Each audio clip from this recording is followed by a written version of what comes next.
Welcome to episode 333 of In Touch with iOS, the show that talks about iPhone, iPad, Apple Watch, Apple TV, and related technologies. I'm your host, Dave Ginsburg, and I've got a great full panel this week, including two awesome guests. Our first guest here this week is Guy Serle. He's back. How you doing, Guy?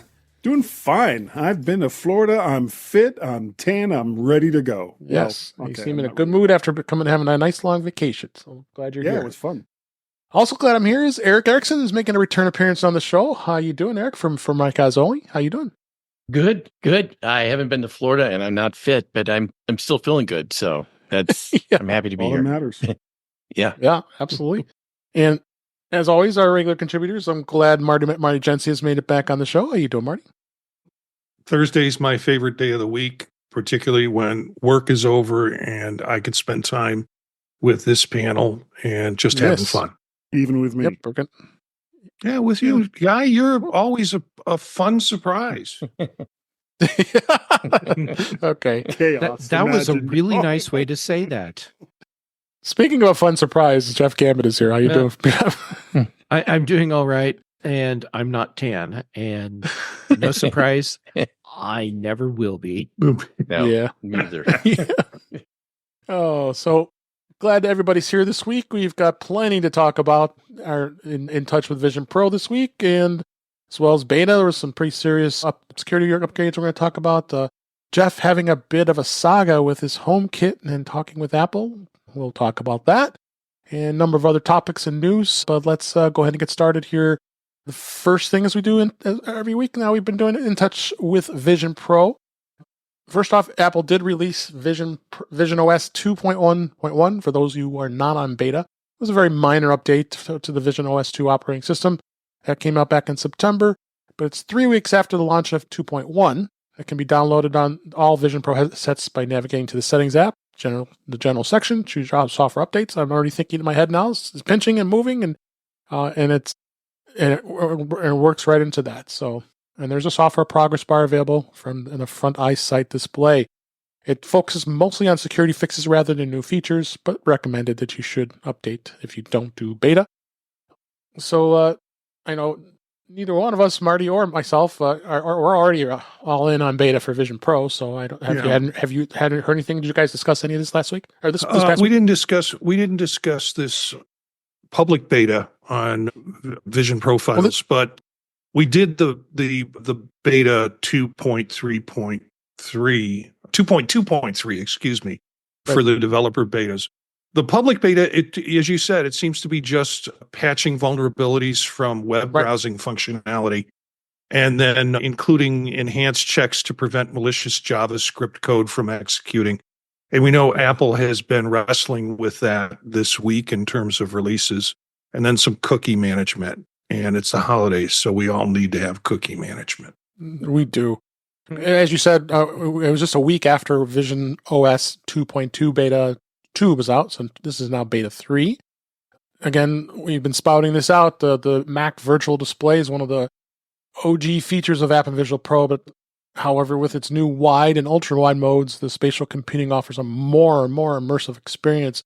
I don't know, Eric, have you tried? I know with you being the Mac aficionado as you are, did you ever get the demo on Vision Pro and try this? No, I still want to, but I haven't tried it out at all. So yeah, we got to have you join our club here and try it out. It's pretty amazing. Yeah, go ahead, Gary. Am I the only one without Vision Pro? You are not. You are not. It's just Marty and I that have Vision Pros. No. Yeah. So you're. But okay. You are the only one with a Fort Lauderdale hat. So yeah. Feel good about People that. have told me that I'm special my whole life. The 2.2.3 beta developer update had they had some issues with Firefox and videos through Firefox, which got fixed with this, and being able to hear the sound through the Vision Pro speakers. And they did some improvements to the Mac Virtual Display, which has gone from that's interesting to absolutely amazing in terms of the quality of what you can do with it. Yep, for sure. A couple more things I wanted to mention real quick is Apple Vision Pro doesn't need something bigger than a software update. It's going to probably take a lot more. and computing into a major platform. This was an article in Mac Mac World, and Same thing. And you guys did talk about this on Vision Profiles, but I wanted you to share it with this audience of what's it bringing to the table, as well as the software is still awkward and limiting. Do you agree with that? For people who don't spend a lot of time with it, I don't feel any awkwardness with it. I'm not expecting a lot out of it right now. So I'm really happy with what it can do. I do my mail on it. I watch some really great videos on it. I do some plan on it with OmniPlan. I manage basically my schedule in the morning or schedule in the evening for the next day, and then use it as an entertainment device. So I'm not expecting it to do, although there are people doing 3D modeling on it. It's just Macworld is kind of, I don't know what the purpose of this was other than to get clicks. Yeah. Yeah, I agree. So then lastly, what I want to do is spend more of Marty's money here. I found this new dock stand for the Apple Vision Pro. It's made by a company called Upergo. It does have a stand with a battery holder. It actually stands the Vision Pro up towards the ceiling instead of the one I've got that I showed earlier, previous that faces you. This looks like a pretty nice stand, and it looks like it's a metal stand, so it's got built pretty nice and good stability. And we have a link in the show notes. Our affiliate link is there. So go check it out if something you're interested in. For those of you who have Vision Pro, did you get tempted by this yet? I got tempted, and then I said, "Well, I need to get a second Vision Pro because you already convinced me to buy the one that you showed that I have now in the back behind me that kind of sets it it's the 3D printed and really quite solid piece." Yeah. But that looks attractive, but I just need to have another place to put it in the house where my dog won't get to it. Be chewing on it. Yeah. So that's pretty much it for Vision Pro this week. Wanted to make sure I discuss these very important security updates that were released this past week. iOS 18.1.1 and iPadOS 18.1.1, as well as Mac OS Sequoia 15.1.1 was released. They released this up for these users, for all those users for iPhone and for iPad. It's major security updates in here and giving you a lot of crazy stuff that's happening here with vulnerabilities. And there's a link in the show notes as far as that vulnerability goes. Go out, update this. You should not even think about jumping on this thing and getting it because it's very important. They also released it for iOS 17.7. That's now 17.7.2 for the older devices. A lot of bad exploited issues here. So you got to go up and update this. Can anybody not agree with me on this? Update. Absolutely agree. Do it.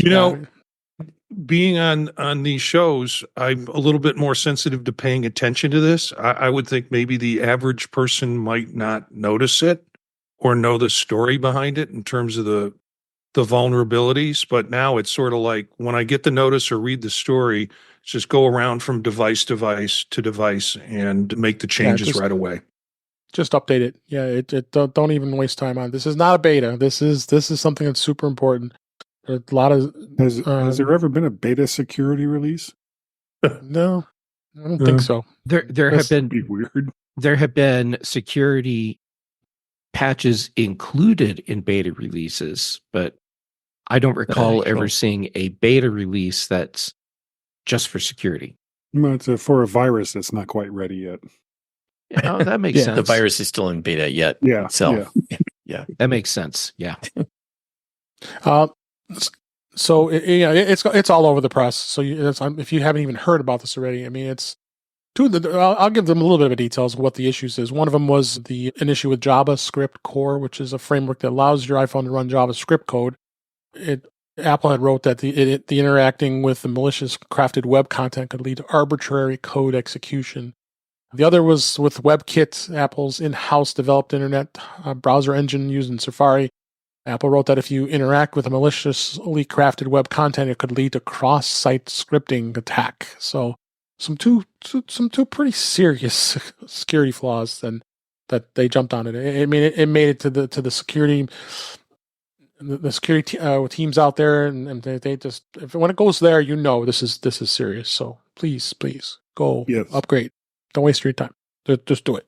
Do it. Yeah. So like I just talked about beta this week again. Apple has now released the 4th beta of iOS 18.2 with more Genmoji, Image Playground, and ChatGPT integration. Public betas are also available with this as well as the macOS. I'll say it, macOS tall trees, as Jeff says. 15.2 updates to developers testing purposes all this week for so that's been on a roll here with this. With Image Playground, Image Wand, and Genmoji, and Siri ChatGPT integration, visual intelligence, and the writing tools, and all kinds of stuff. Marty, I know you've tried Image Playground. Have you tried it on this latest beta? Yeah. Eric on our last show said he wanted to take a picture of him in a bubble bath with candles surrounded. That's disturbing. And so, of course, without thinking, I took him up on it, and I took one of my pictures and put me in a bubble bath with candles surrounding me, and I sent it to him. And then I realized the creep factor on that was pretty high. I hope you didn't post that on social media. So now you can use it for your holiday cards. Forgets. Yeah, your holiday cards. Yeah, we have one of those skylight things downstairs, that calendar, and then it runs through pictures, and I've put my persona on it, which just freaks my wife out when it comes up, and I think this will be the next thing. The persona on Vision Pro is that they need. That's a lot of work. That's a big work in progress. Eric, are you dabbled anything in beta on Mac OS at all with Sequoia? Very little. I've used, I've kind of played around with the writing tools, and actually not just a whole lot. Not as far as Apple Intelligence and that sort of thing, which is the whole deal. I have 18.2 on my machine or on the phone, but I don't. Yeah. Oh, okay. Oh, so you're doing beta on iOS? Okay. Okay. Yeah. Cool. Yep. Yeah. Me too. So notification. You're on beta, summaries. Guy? Really? I went ahead and went beta on just the phone. The phone, and I played around with Image Playground a little bit and tried to get it to make a pirate head on me. It did not turn out well. Well, you're always putting those image generations on my Mac every week, so yeah. Why not try it on there, right? Maybe, but it's harder than it should be to get your own picture into some of these services, depending on which ones you use. So yeah. Plus also, do I really want to put an image that an AI has decided to manipulate of myself out there? It's like, no, I don't think I want. That's a yeah, we got to question that, right? It's not easy being me. It is not. I can only imagine. Yeah, that's right. Well, go ahead. I was going to say notification summaries are about the most exciting thing I've found with the AI integration. Getting a group of emails from a bunch of people and having them summarized in a notification. It's like, okay, I know what's going on. I don't need to fluff through that email right now. Yeah. A couple things that were found in iOS 18.2 beta 4 is Apple has added the camera control settings from the accessibility menu to a new accessibility submenu in the main camera control settings pane, I should say. And then the same options are also continue to exist in the main accessibility settings pane. When scrubbing a video in the Photos app, the timestamp now shows milliseconds. How important that was. But the profile picture icons in the Mail app are smaller than it was in Beta 3. So this is why it's beta. You start to play with things you think might be a little better.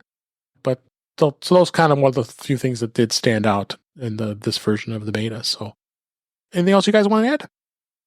I still have to go back and see if I can, at this point, erase my head from photos.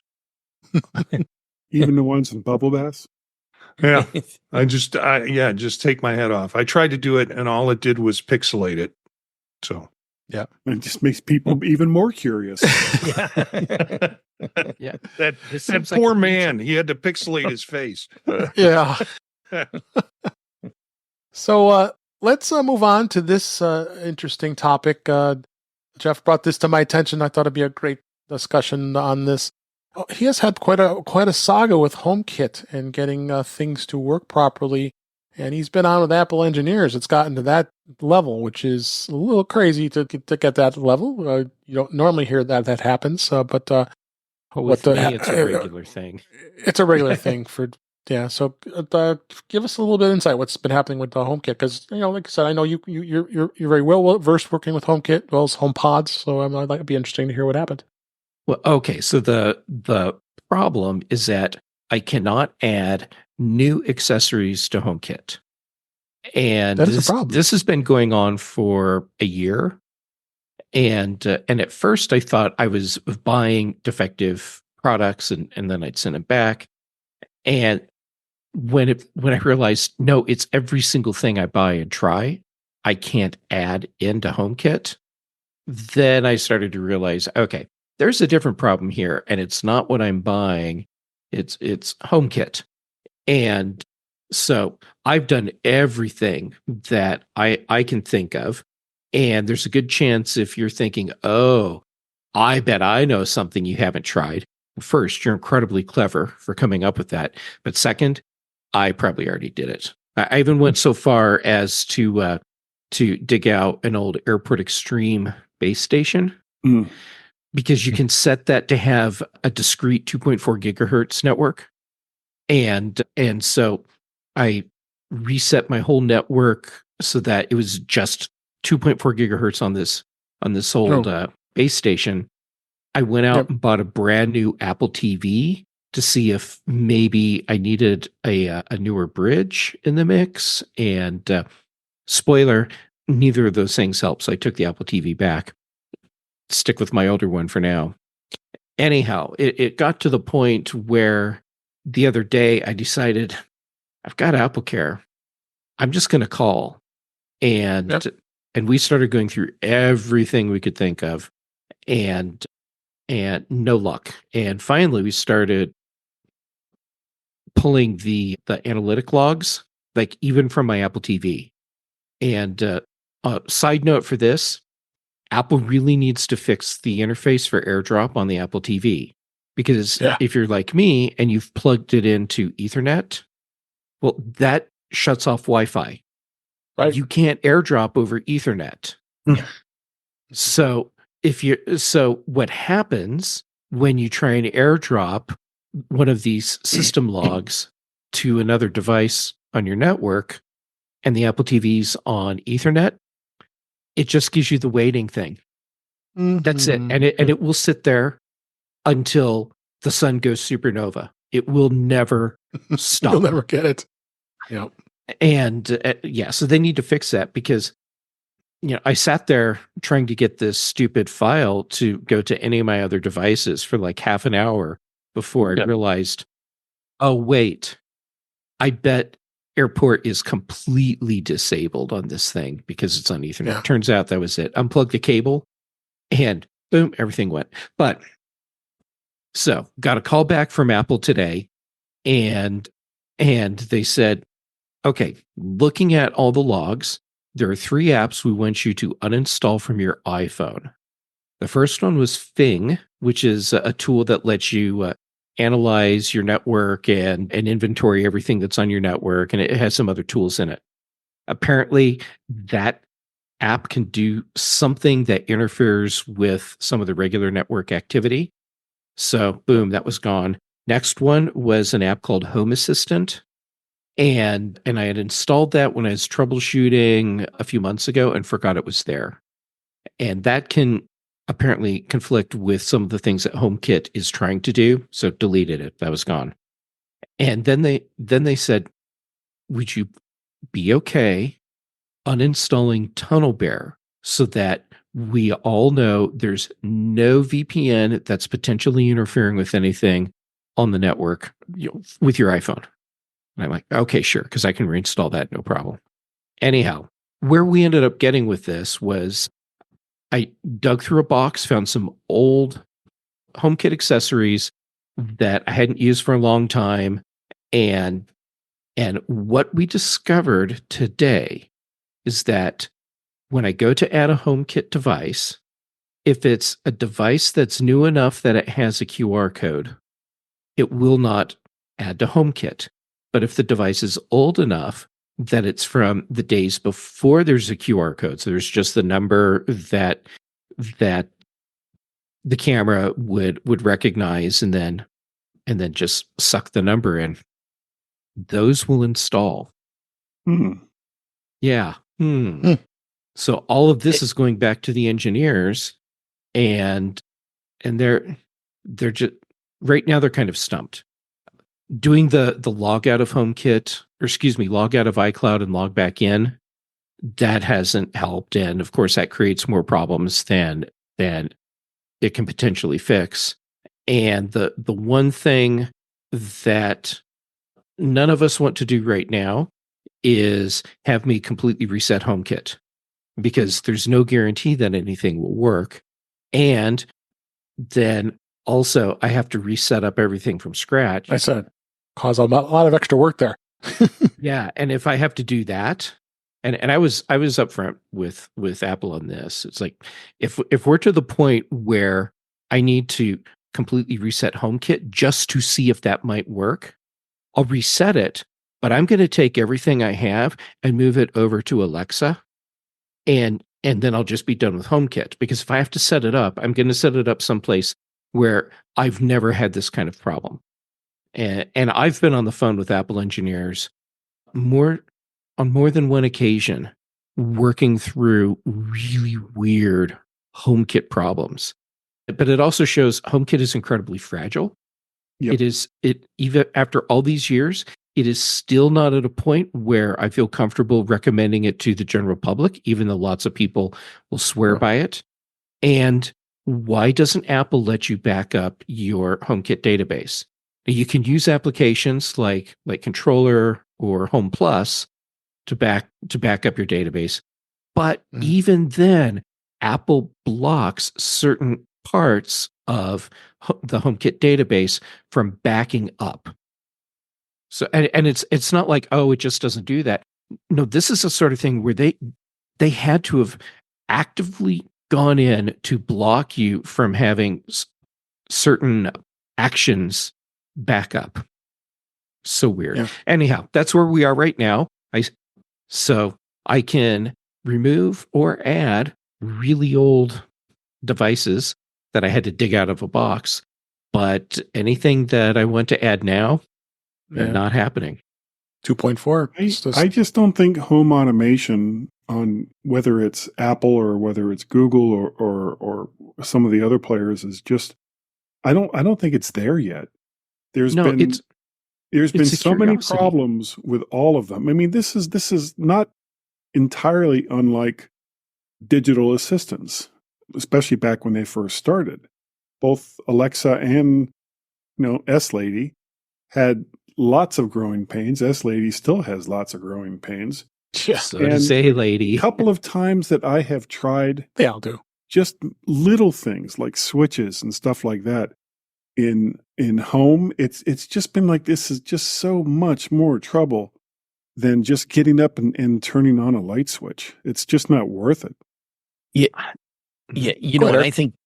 Sorry, I was going to say, I think you're right. With Siri and HomeKit are pretty much, I mean, they're almost analogous to each other, just because, I mean, comparison to like Alexa and other standards. I mean, and I've tried to use HomeKit and I really like it. And I do use it for some stuff, but I'm kind of with Jeff. I just set up a thermostat with it. This was quite a while ago, but it took forever.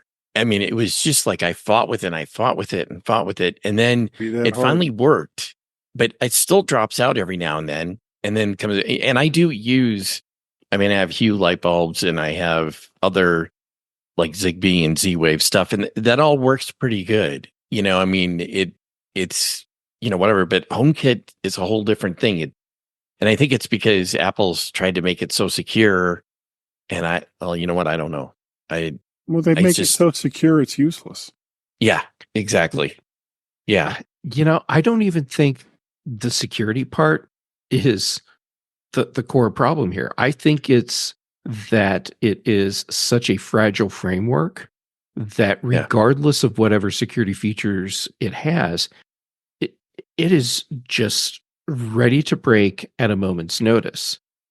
And we're far enough into this that we shouldn't be at a point where I'm feeling like I'm still using alpha level technology. I wouldn't even consider it beta yet. It is just so wonky. And like I said, you can't even back it up unless you go to third-party tools.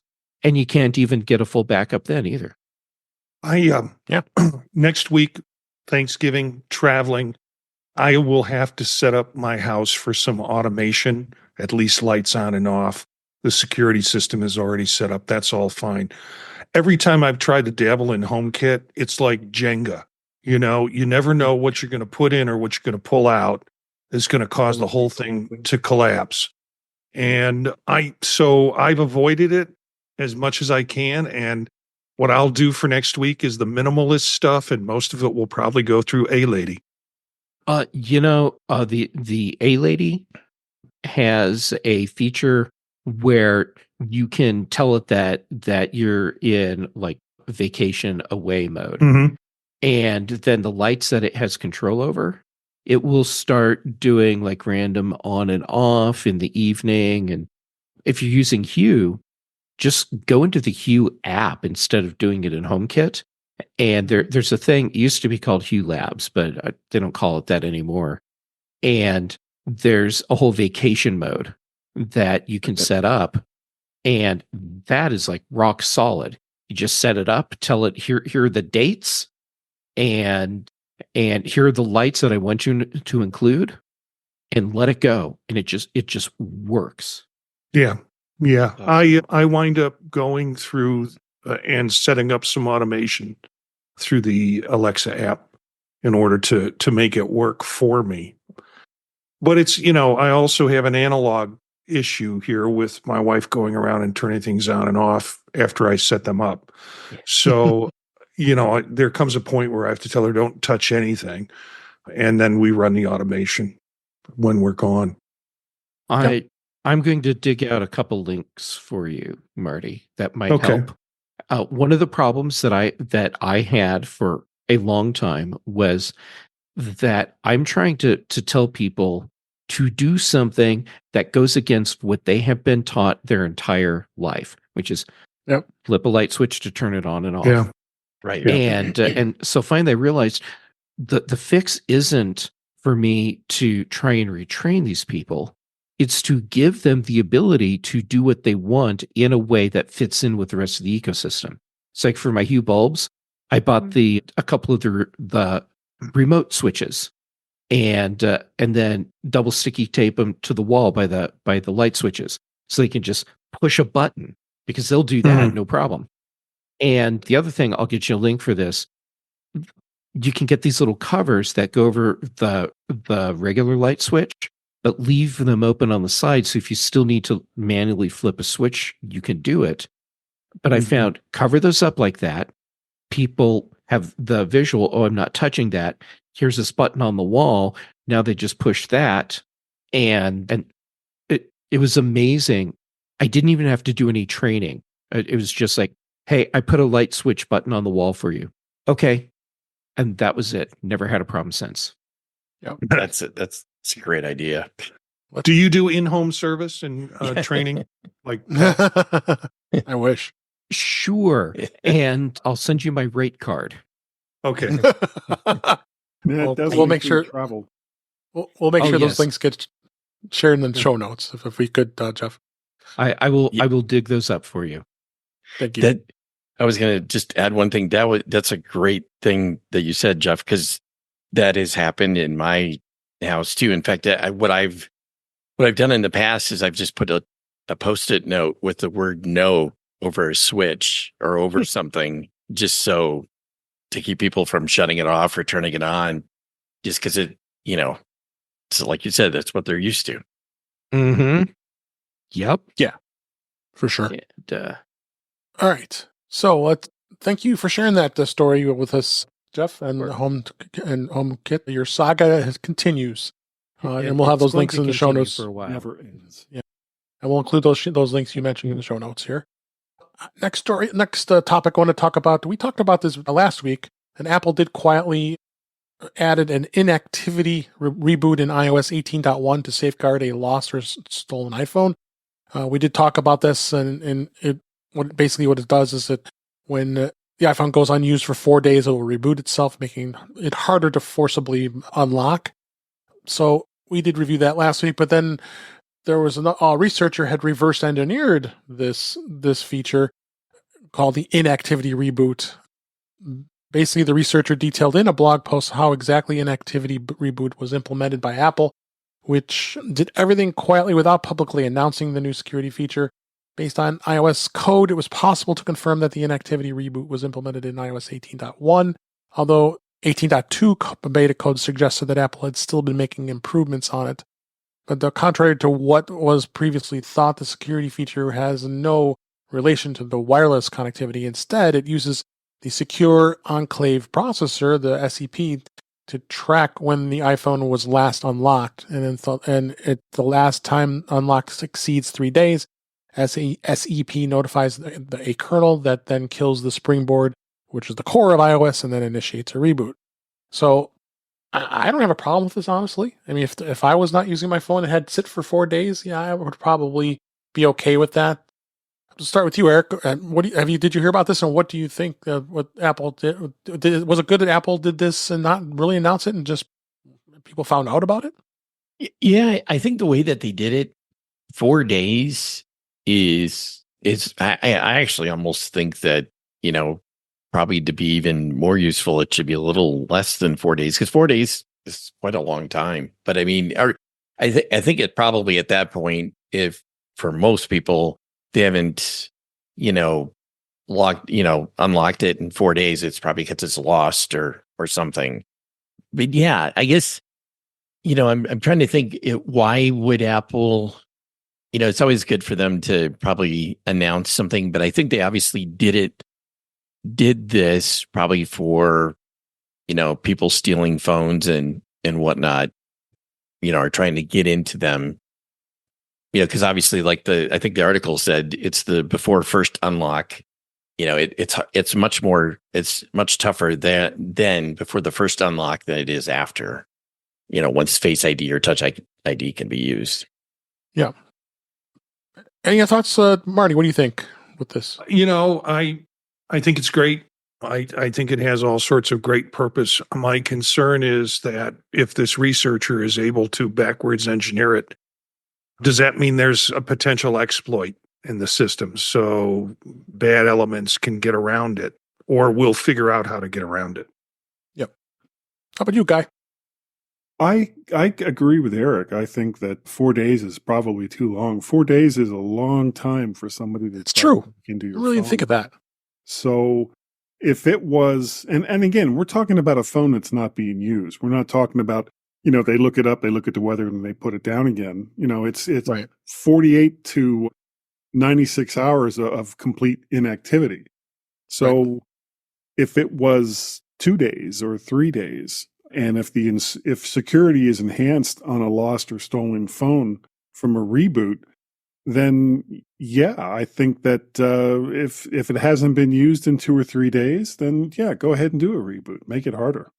Yeah, I agree with you. I think 4 days is a little extreme. I mean, your normal iPhone user, people love their iPhones. It's rare. It's rare that someone's going to let it sit for 4 straight days. 4 days. Before that would, I may say maybe 3 days might be more in line to this, but even 2 days.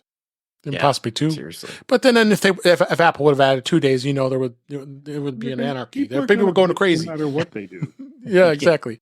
Apple is doomed. You could say Apple has an app on the iPhone that will increase your life by 25 years. You're like, what if I don't want to live 25 years longer? Come on. What if I want to live 27 years? You give me free YouTube. Exactly. Last word on this, Jeff. Yeah, I'm with everyone. This I think is a really good feature. I'm glad that Apple implemented it, regardless of whatever reasoning they had for not saying anything. And I think that the time to reboot should be significantly shorter. I think it should be 48 hours. What about YouTube albums? You know, if Apple wants to give me free music, I'm fine with that. And if you're freaking out because Apple said, "Hey, we added a free album to your account," you need to reevaluate the big concerns in your life. You have other problems. Seriously, the whole meltdown over the U2 albums. Yeah. I was completely at a loss over that. And I mean, it doesn't matter if you like U2 or not, but come on.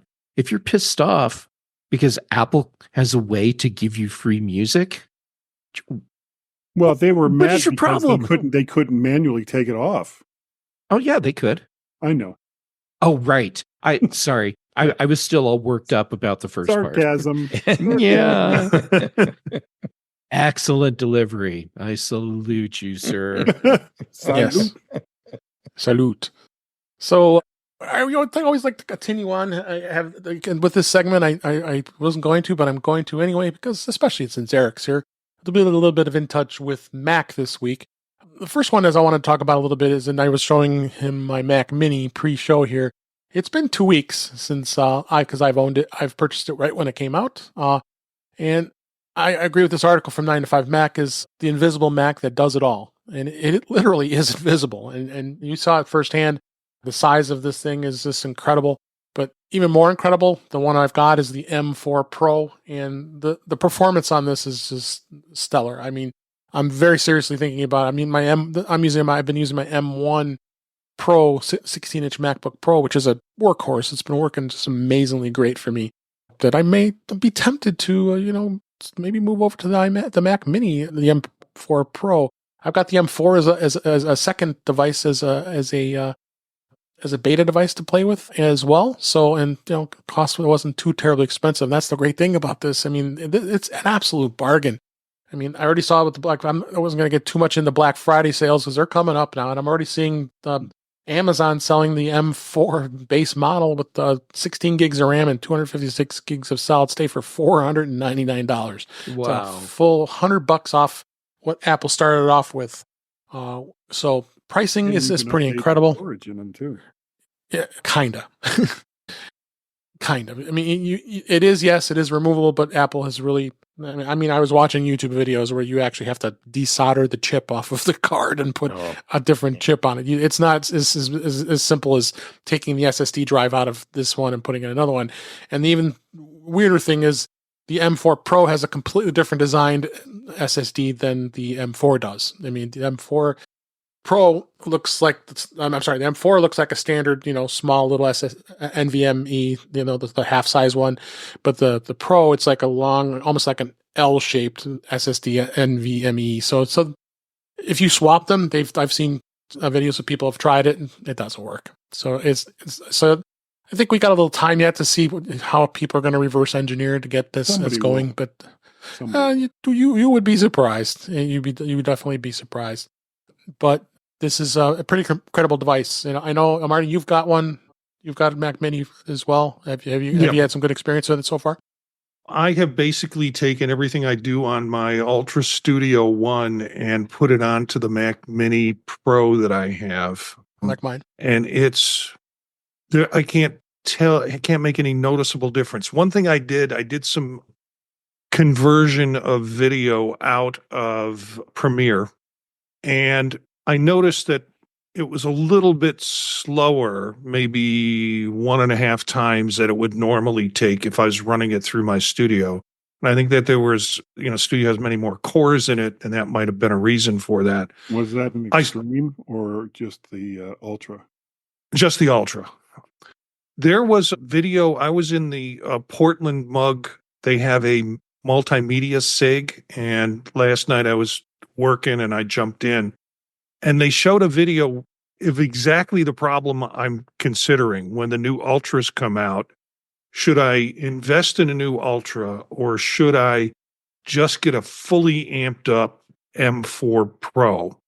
And this guy had done a test doing video editing on both instruments or both devices. And it was just remarkably the same, except for the it was 4 minutes instead of 2 minutes to get the video compressed out. But a lot of the other functions, when he was working through it, he said, I usually get dropout here or I get problems, and it's not happening with the M4 Pro. So it's kind of solved my problem. I think unless there is some compelling reason for me to upgrade, I don't need to go any faster, but I sure would like to have a desktop machine that is fully loaded for the M4 Pro Mini. And I'll do something with this other one, but right now it's working great. If I can find that clip, if I can find that video, I'll send it along for sure. All right, great. I'm kind of holding off on, because I'm still on the M1 Mac Mini, and it's still doing everything that I could ask of it. Sure. I'm waiting for the M4 Studios to come out and see some price comparisons and performance comparisons. Sure. I typically keep a Mac for 4 to 6 years. So whatever it is I get has to be affordable enough that it's not going to put me in debt for 1,000 years, and powerful enough that it's going to last me 4 to 6 years. So holding on. I mentioned that I had the M1 Mac Minis, and that's 4 years now. But Apple's been very generous with their trade-in values. I mean, it was $230 I got for the two of them I had. I traded them both in, and it was definitely a good machine. But I only got it at the base model. You probably got it with 16 I got gigs. the 16 1 terabyte. Yeah, so I was just the base 8 gig, the 256. So the comparison this versus that one is what is this? It's tremendous. So Eric, I got to bring you in on this with Mac here, and what. Have you been tempted with Mac Mini? I know we talked about pre-show, but you had looking at possibly maybe a MacBook Pro, or a lot more than I have in the past. I had a Mac. I had a Mac Studio Ultra Mac. It was with the M2, and then I was kind of hoping they would come out with the Studio sooner, the M4 than they did, and they obviously weren't going to come out with an M3. But what I did was I sold my Studio and got a MacBook Pro M3 Max, and kind of just maxed it out on everything. And really the performance is really good. And I use it as a desktop machine most of the time. And then, unhook it, I have a dock and, plug in, fill up all the Thunderbolt ports and and actually I do plug in the MagSafe power as well, because there was something on it about when you have it plugged in all the time that it may actually help the battery to leave the MagSafe power plugged in. Anyway, it made sense when I was reading it. But so I use that, and I want to see the M4, Ultra down the line and see what they are. I do a lot of video editing, use Final Cut Pro and Motion and After Effects and stuff, and so it'd be. The big thing is, and it was kind of like, I think Marty was talking about just how it exports or renders, and at the end, as far as because that seems like that's where a lot of the time comes in, where it's going to, when I had Intel machines, I mean, it was almost an hour and then that now eventually has been cut down to 15 minutes. So if that time can even be cut down more, that would be awesome. Yeah. Anything you'd like to add, Jeff, before we move on from this? If I did not need to have a laptop as often as I do, I would be so tempted to just get the new Mac Mini, because it is so powerful. There's a problem that I see people manufacturing for themselves with a Mac Mini, and I'm not seeing it as an issue. But there are different groups and lists that I'm on where people are basically having a stroke over the position of the power button. Oh my gosh! And I'm like, oh god, seriously, is that really your big problem? I run a MacBook Pro in closed lid mode and have for years and years and years, which means I have no access to my power button at all, and it has never been an issue for me. So I'm not getting the hate on where the power button is. Yeah. Somebody wrote a really good article with that and said the power button actually is useless when you think about it, because it's something you never push it unless there's a problem. And or to turn it on after it's been off. It's just so. Yeah, I've had both my machines. Most machines are on all the time. Yeah, exactly. Mm-hmm. Yeah. And you still don't hear a fan, which is the beautiful thing with these. Yeah. Real quick here, briefly, before we move on out to the news for this week. Satechi is going to have an M4 Mac Mini stand with a hub, up to 4 terabytes of extra storage you can add to it with an SD card and the USB ports extra. I know Marty and I are both drooling over this, but it isn't available yet. You got to go on their mail list to find out about it. I've got a link to the article about that in the show notes regards to that. Last thing I wanted to mention is already they've got all kinds of manufacturers coming out with mounts. So you can mount it under your desk. You can mount it above your desk, an actual under desk stand, and all kinds of crazy things. Even a rack mount that they've already customized, and a little foot stand, and all kinds of stuff. So take a look at those. I put a link in the show notes to Amazon with the different choices there as well. So that it's crazy stuff. I tell you. Yeah, looks like a coffee table. Oh my god! I know, the coffee table with the 4 legs. The coffee table one. Yeah, the 4 legs. Yep.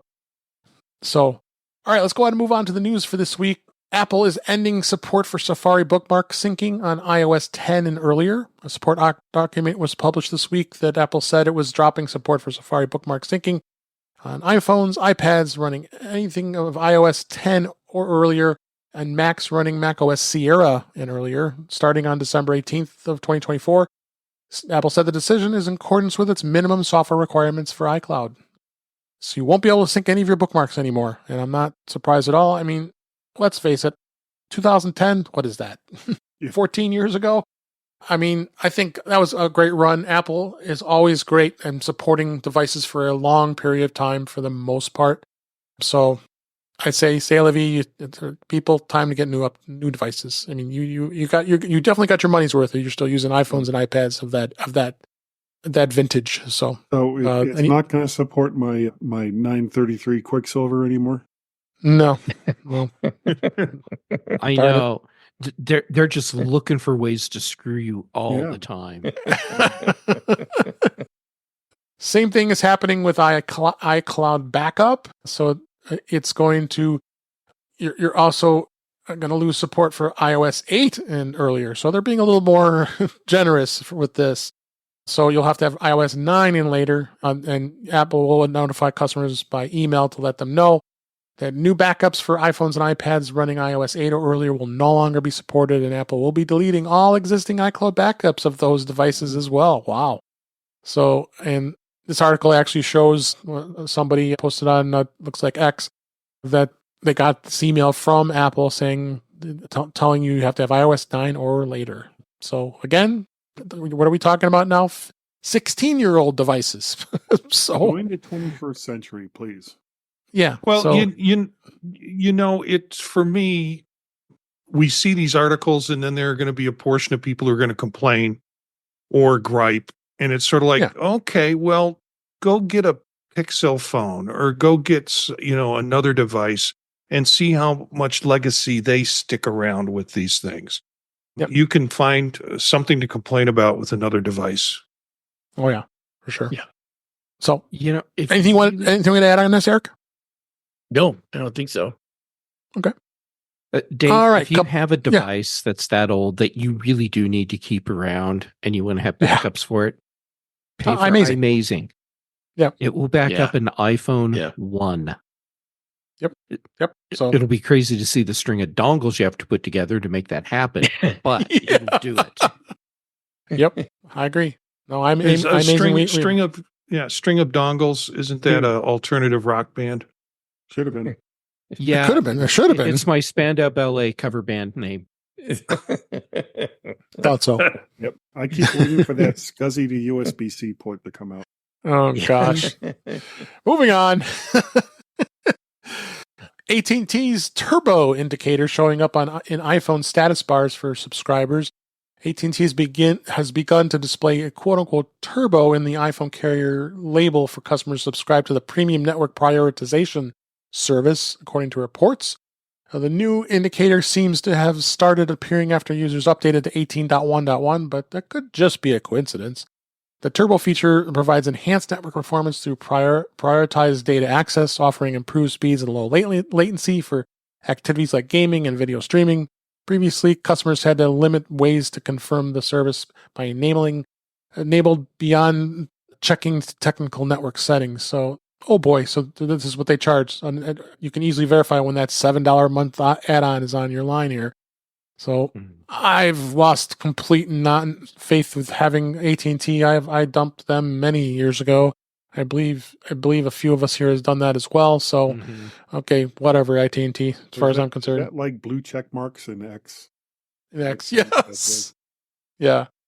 Anybody else want to add anything onto that? I'm an AT&T user. Oh, okay, as long as you're happy. Bless your heart. I do not have. I do not have turbo. Yeah, I know. Okay, yeah. No, exactly. Came from beyond the grave. Yeah, pretty much.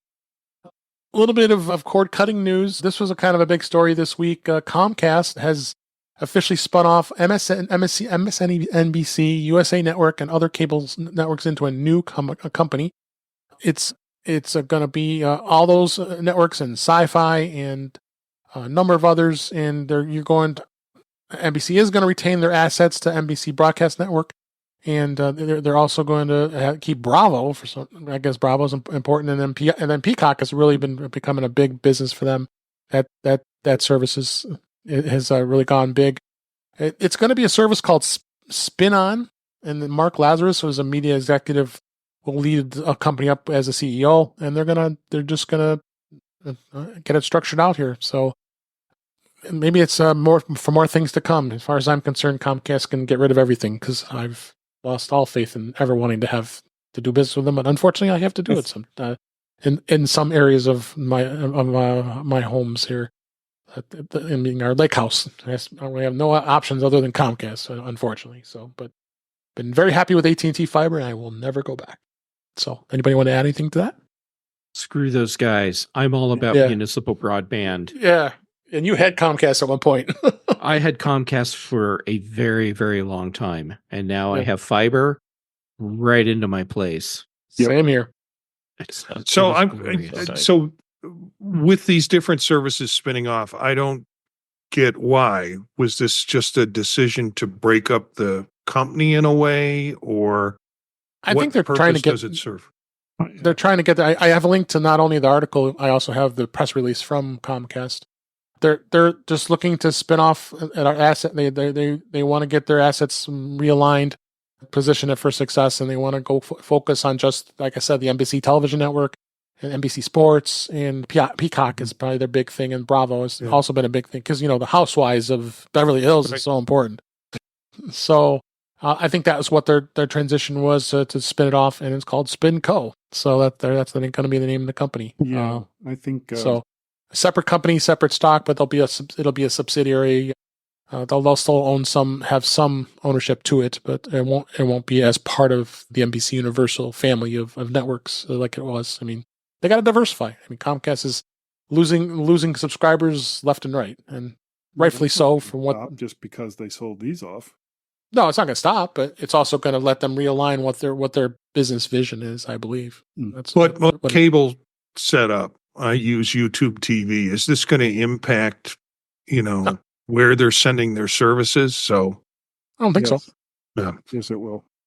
Yes, it will. I think they'll still, because they'll have to basically every time they do one of these cutoffs, it's usually for two reasons. It's they're lost leaders, and they don't want to have them drag down the stock of the main company, or it's so that they can renegotiate streaming rights with all of the mega services like Hulu and YouTube TV to make more money for themselves. Yep. Anything else you want to add to that? All right. Those guys. Yeah. Those guys. I'll tell you if I hate Comcast. That's Jeff's standard answer. Yeah, there's no love for Comcast here. So Last story I like to talk about this week is Apple Music. This actually was today as we record this. Billie Eilish, which is a huge mega music star, was named Apple Music's Artist of the Year. Apple did announce that today, and she's been named the Artist of the Year for 2024 for her extraordinary impact throughout the year. She actually received a physical Apple Music Award featuring a custom 12-inch silicon wafer. Since day one, Apple Music has supported the My Music and artistry, and I'm both honored and humbled to receive this recognition as Artist of the Year into my career, said Eilish. And Apple featured Eilish's music in 2018 holiday season when she was just 16 years old. So she's got a pretty tremendous career here. In addition, her soundtrack, What Was I Made For, from the Barbie film, won a Grammy Award. So now she's 22, and she's doing very well with her and her brother. So this is pretty cool. Anybody want to put on that? No, the artists take control of their own careers, and that's what they should be doing. I'm not a big fan of, oh God, what's her name? Always at the Kansas City games. Oh, Taylor Swift. Taylor Swift, yes. I'm not a big fan of her music, but she basically, kicked the demons out the door, took control of her own career, and is making oodles and oodles of money, and good for her. Sure. Most entertainers have a limited shelf life. So you have to, it's almost like professional sports. You have to take the opportunities where they present themselves, because that may not come around again. Yeah. Yeah. On a personal note, my daughter really, and she's 34 years old, really loves her music. Mm-hmm. And also on a personal note, I used to do Quaaludes. I don't have to do Quaaludes anymore. I just need to put her music on. So this is a big money saver for you. Repeated. Yeah, it is. Yeah. Oh my gosh. Yeah, I don't get it. That's drink a bottle of vodka, take a Quaalude. It's like your choice. Yeah. Not that I know. She got a big wafer. I got a little 714. I might have a show title here. All I can say is Lauderdale in the 70s, man. Yeah. It was something. Gosh. I think. All right. That's what they tell you anyhow. That's what they told me. I think it's time to wrap up this week. Thanks all of you for being here. What a great show. Great to have everybody here this week, Eric and everybody, and I really appreciate you being in, Guy. So let's go ahead and wrap up for this week. Hey, Guy.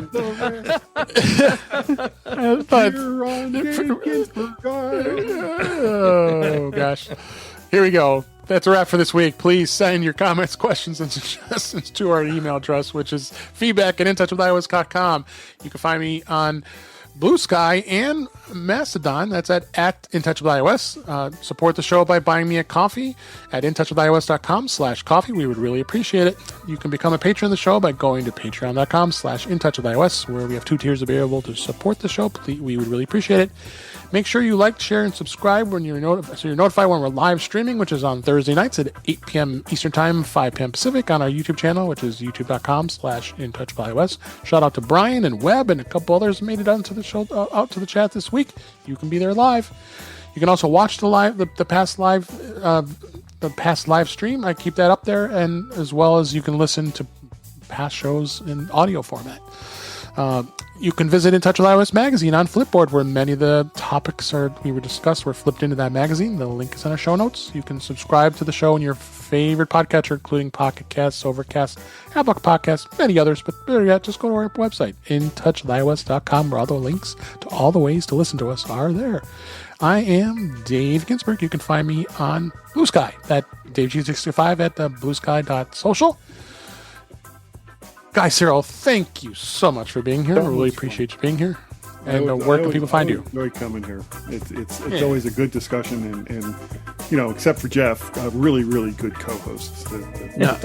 Yeah, this checks out. Yeah. You can find me over at the mymac.com podcast. We are 1,000 episodes close. 6 shows away from 1,000 episodes over there. Wow. Wow, that's a lot of Quaaludes. Yeah. Gaz is regretting coming on the show 285 every single time. You can find me over on the X's as Mac Parrot. I've also jumped onto the Blue Skies, and you can find me as Mac Parrot there as well.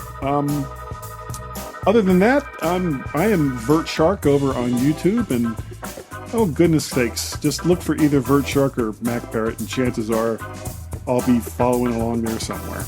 We'll stumble. Yeah, stumbling. Oh, Quaaludes. Eric Erickson, thank you so much for being here. We always have a blast having you on the show. Where can people find you? You can find me for Mac Eyes Only. Just Eric at formaceysonly.com. That's really the easiest. Great. Appreciate you being here. Yeah, glad to be Jeff here. Gamet, so glad to have you back. As we missed you last week. Glad you're back this week. And where can we find you? Well, sorry I missed last week, and I'm glad to be back this week. Yeah. All right, so social medias, I'm Jay Gamet everywhere. I'm active on Mastodon and Instagram, and I'm working on being more active on Blue Sky and Threads. And then for shows, Tuesdays on Chuck Joyner's Mac Voices Live, here with you on Thursdays for In Touch with iOS. British Tech Network, Thursdays on The Big Show, Fridays on The Mac Show. Brian Chaffin and I do The Context Machine, and Patrice Brendamore and I do Retro Rewatch. And you had that little bonus with Chuck Joyner, that the Battlestar Galactica. You got to check that out, too. Yeah, we did. Okay, so we did crossover episodes. So we posted on Retro Rewatch 2 shows that we did in the summer on the British Tech Network. And one of them was about Battlestar Galactica.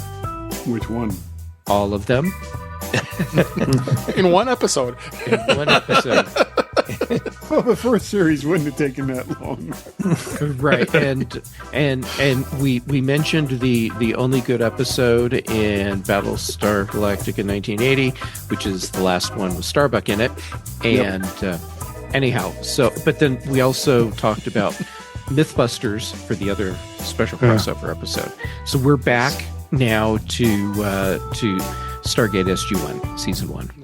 Go give it a listen. It's a great show. Thanks, Jeff, for being here. And last but certainly not least, Marty Jencius, it's always a pleasure having you here. Where can people find you? Well, Chuck just showed up in the chat room. I just noticed that. He did. He said, say my name and I'll appear. Sort of like Genie or Beetlejuice, wow. I guess. Nice one, Chuck. Yeah. Chuck Joyner. You can find me at Jencius, Jencius at Blue Sky.